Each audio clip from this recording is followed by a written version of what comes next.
Hello, and welcome to Something to Noodle On, a podcast where we dive into topics that hopefully make you ponder and think about things a little bit differently. I'm your host, Mac and Cheese, please. You can call me Mac. And today we're talking about social media and the dopamine dump. What is that? What is the dopamine dump, and what does social media have anything to do with it? And why does social media give us dopamine? I also want to look into what happens when we depend on social media a little bit too much for this dopamine release. And I hope you enjoy this ride.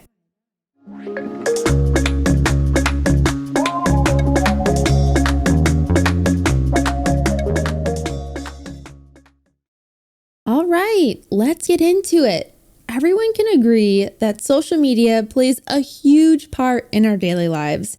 Ever since MySpace and Facebook came to life in the early 2000s, for me, if you remember the Xanga, that was my first social media, but I think most people got started on MySpace or Facebook. We've been putting our lives on display for years. Maybe we're seeking the validation of others, or maybe even disapproval of some things from our peers. A huge part on why I believe social media has become so addictive to us is because of our dependence or need for dopamine. We get it by scrolling. We get it when we see someone that liked our post. We even get it when we see others having a hard time. That's fucked up, I know, but it's valid and true for some people. But what do I mean by the dopamine dump? Dopamine is a chemical release in the brain that is responsible for making you feel good. A lot of people confuse this one with serotonin. While equally as important, serotonin is more associated with feelings of happiness, focus, calm, while dopamine, the one we're talking about today, is associated with feelings of rewards, motivation, being productive. In other words, when we get that sense of validation for our efforts that we're all too often seeking on social media, we get a big hit of dopamine. So it's easy to see why posting and even browsing through endless feeds can be such a treasure trove of pleasurable feelings. Let's dive into how posting to social media gives us that hit of dopamine. So since dopamine is related to the brain's reward system, all those likes, shares, retweets, positive comments are all released for that dopamine production. So let's face it, it's hard not to feel good when we put something out there into the world and we're received with positive feedback in response. We like seeing the hearts, the thumbs up, the emojis, all attached to the posts that we created. When someone comments on our photos with positive affirmations, we feel good about ourselves. Come on, it's only natural. But that compels us to post even more and more content. More photos, more daily philosophical thoughts, more hot takes, anything to see the number of positive engagements increase. This is how teachers tricked you to behave well in elementary school, because getting a gold star for your good deeds gave you a hit of, you guessed it, dopamine, which means you're more likely to want to do it again. So your second grade teacher was super smart and totally manipulating you to behave well in class. Now, I'm obviously not in second grade anymore, so a way that I see dopamine in my personal life is when people watch and comment on my YouTube videos. It feels so good when someone says you've made them smile or laugh throughout the day. And YouTube does this fun little thing where if your video is number one, you get a little spark of confetti. It makes you feel good, like what you did meant something to people seeing your video hit number one. And it makes you strive to work harder to get that confetti again. Consider this. It's more than just that validation that we see on social media. It really truly has the power to make us feel like we're part of something bigger, a community of thousands of people online. Social media is more than just the likes and the shares. At its heart, ignites conversation and allows the sharing of opinions, enables like-minded individuals to find each other and engage in further discussion. Communities form around topics, entertainers, and even businesses. It's easy for anyone to find a place where they feel like they belong. This has especially been important in the last few years due to the isolation brought on by the COVID-19 pandemic. For many, social media has been the primary means of social proximity in a world that has encouraged social distancing. Finding a group of people to positively interact with gets those reward centers in our brain up and dancing. Think of it like a little cha-cha-cha. Anyways, as a content creator, seeing your community grow is the first form of validation. People joining your Discord, commenting on your videos, all those things bring us validation in all of the work that we're doing. But this doesn't come without warning. Being in a community full of like-minded people can truly be a wonderful thing. But if that community is nothing but an echo chamber, it can become very, very dangerous. Surrounding yourself with too many like-minded people, or really only seeing the opinions you already agree with, or how the TikTok algorithm works to keep you on the platform by giving you more and more of what you like to see, means you are never hearing from the other side. This is how misinformation spreads and/or hurtful ideals fester into racism. This is all to say social media can be super great and wonderful, but make sure you're hearing from both sides, not just the side you agree with. Moving on to our next point, you don't have to be a social poster to still get that dopamine. Just seeing other people's posts creates that hit we crave. We're talking about consuming those visually appealing things on Pinterest, Instagram, Tumblr, reading memes of dumb things people have said or statements we all relate to. All of those things give us what our brains crave. While many people take advantage of social media's invitation to share our lives through status updates, images, and videos, there are plenty of people out there who are active observers rather than content generators. After all, those seeking validation require an audience to flood their timelines with heart eyes or laughing emojis. The relationship between the two different groups of social media consumers is symbiotic in nature. A good example of how content creators take advantage of this can be found in those accounts that simply seem to exist to spread positivity, heartwarming stories, or even just cute animal pics. Even though these posts can tug at our heartstrings, we still feel a sense of reward when we click play on a video and are met with a desirable experience. There is a lot of content out there vying for our attention, and not all of it is high quality. So when we find a creator we truly enjoy, it feels like we're hitting the dopamine jackpot, and that's okay. Now, a little more controversial, and I'm not saying that everybody does this, but another way people get those feel goods is by comparing themselves to others who are posting about their negative experiences. More people are guilty of this than are willing to admit. I've definitely said, woo, glad that isn't me, at least once or twice, but the eager willingness for other people to share their lives invites comparison from others, and it's not always positive. Sometimes we stalk our exes, judging their new partners and telling ourselves that they definitely traded down, while seeing our own partners as vastly superior. Maybe we look at people from high school, especially the ones who thought they were better than everyone else, only to feel oh so satisfied to learn that they peaked in the 12th grade. Or maybe someone just had a really bad day and you revel in the knowledge that someone out there has it worse than you. Whatever it is, their negative experience is perceived as a positive, and you drink in a cup of dopamine at their expense. Whether you mean to feel that way or not, it's a chemical reaction happening at your response to just scrolling. There also exists this combination of created content and comparison-based interaction. We're talking about videos that draw attention to people behaving poorly.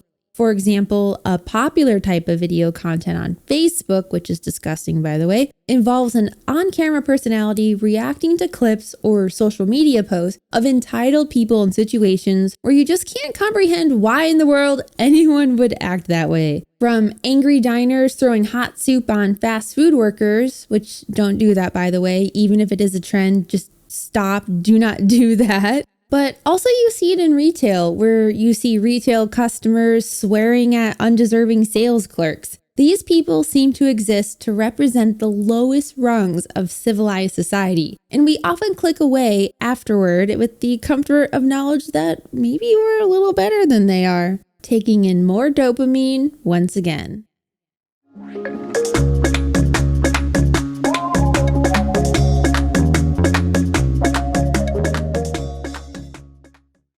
right, let's talk about what happens when we depend too much on social media for dopamine. With social media being as pervasive in our society as it is today, it's becoming more and more common for users to develop social media addiction.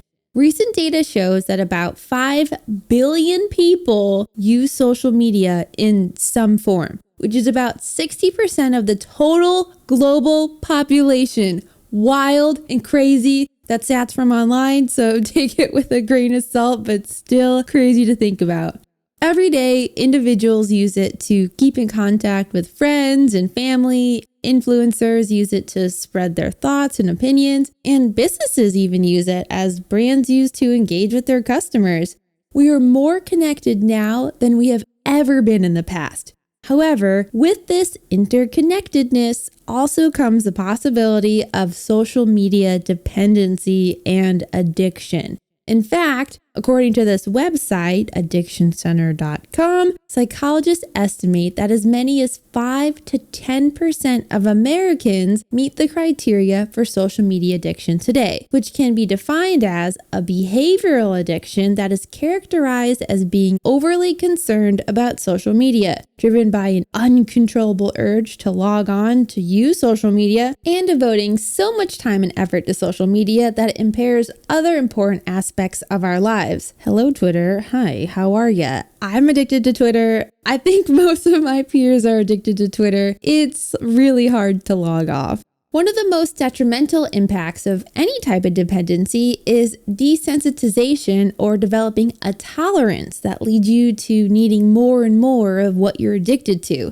More commonly, this is seen with substance abuse and drug addiction. I'm sure most of us know at least one loved one or close acquaintance who has dealt with physical addiction. The more dependent they become on the substance, the more they seek that high, and the more they need of that substance to reach that high. Their behavior changes, and they often do things they wouldn't normally do in order to obtain the substance they're seeking. So let's look at addiction through the lens of social media.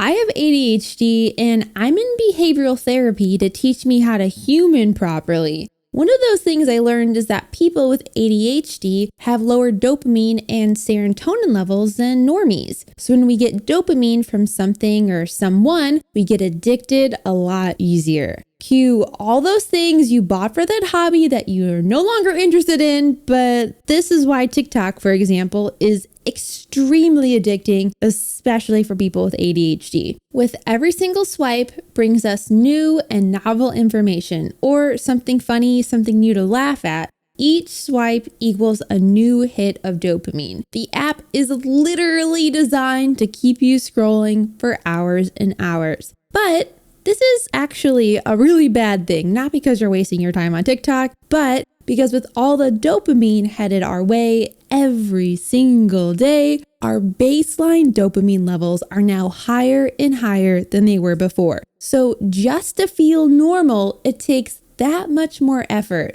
You might be victim to this if you scroll your phone while also watching TV. Because before, TV was new, it was novel, and it was exciting to watch. But now it's part of our daily lives, and we need more dopamine, so we scroll Twitter when the plot line starts to slow so we can just feel normal. Now, I totally get that comparing social media addiction to drug addiction is really extreme. But there are certain common threads that run through both, though I'm sure we all would agree that social media addiction is definitely the lesser of the two. However, it can still be really harmful in its own right. For example, when dependency on social media begins to negatively impact day-to-day life and someone becomes so preoccupied with logging on and following their feeds that their personal needs are neglected. We're talking hygiene, holding a job, preparing and eating healthy meals. They may also get a little angry and lash out when they're unable to access their accounts, similar to withdrawal. Or maybe they feel the need to spend increasingly more and more time on social media. All of this for the sake of experiencing that dopamine rush. And you may not even realize that you're doing it. The other side of dopamine is FOMO, which stands for fear of missing out. I 100% fall victim to this, and it's another big thing that tends to develop when spending too much time online or social media. Information moves so quickly, especially on sites like Twitter and Facebook, where people are constantly updating the world with what they're thinking and what they're eating. The exclusivity of being in the know is a dopamine hit for many people in the first place. Add social media into the mix, and it's easy to see how one could become preoccupied with knowing what's going on as soon as it's happening. Not only does information move quickly, there is also so much of it. With status updates and profile feeds constantly refreshing, even something that was posted an hour ago can get lost in the flood of posts, tweets, stories, and reels. Unless you're on top of it, you're missing out on much more than you're consuming. And in reality, it's impossible to see everything unless you're in a very small circle of friends whose profiles and feeds are the only ones you're looking at, which is actually really quite rare these days with how the algorithm works. And likely uncharacteristic of anyone suffering from social media addiction. Without a measure of caution, FOMO can easily take over. This is especially true for me when I'm not going to an event, but all of my peers are. For example, conventions are a ton of fun, and with cons are exclusive parties. You're either lucky enough to get on the invite list, or you're watching from the sidelines as they post pics on Twitter and Instagram. This makes me feel absolutely awful inside, like I wasn't cool enough to get on the list in the first place. If it wasn't for social media, I wouldn't even know that the parties existed in the first place. And if I didn't know that they were happening, then FOMO wouldn't actually creep in. This is most certainly a me problem and something I'm working on in therapy, but that's a tale for a different day. Overall, browsing social media for a hit of dopamine seems like an innocent enough way to flood your brain with feel-good chemicals. After all, you're not really hurting anyone by scrolling through endless feeds of content, right? That may be an argument for another day, but what I can say now is that there are better ways to increase the levels of dopamine released in your brain so that you can feel good without maybe feeling guilty later. The key is to tap into those activities that you enjoy, that make you feel happy and calm and relaxed. For example, exercise that focuses on mindfulness, such as yoga or Tai Chi, or taking a walk around the park on a nice day, or simply meditating while listening to soothing music. But if you really can't stay away from social media and still need that sweet, sweet hit of dopamine, I know I do, maybe switch up your approach and engage in something a little bit more positive. Learn one of those endless TikTok dances, or try a new recipe you found on Facebook, or finally make one of those crafts that you saved on Pinterest. And if social media isn't doing the trick for you anymore, you may need to reset your dopamine levels by putting your phone down for a long weekend, which is totally okay and 100% recommended.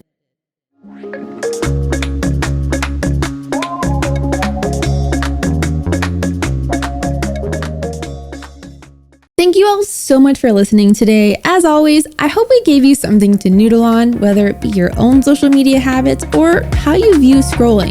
If you'd like to continue the conversation, please join our Discord or follow us on Twitter at A Pod to Noodle On. We post new eps every Tuesday, wherever you get your podcasts. I'm your host, Mac and Cheese, please. You can call me Mac. Until next time, bye!